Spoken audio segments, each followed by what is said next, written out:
gre za bolezen kopičenja nepresnovljenega presnovka, ki se v telesu nakopiči in praktično lahko poškoduje vsak organ, predvsem zato, ker poškoduje v splošnem tudi žilje.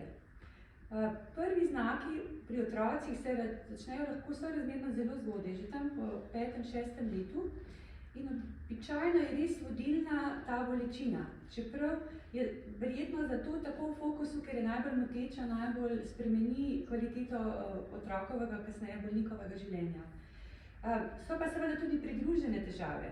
Ena od njih je pogosta diareja, odvajajo pogosto po obrokih, utrujeni so bolj kot njihovi sorojenci. Potem se kasneje seveda lahko pojavijo tudi spremembe na ledvicah in na srcu.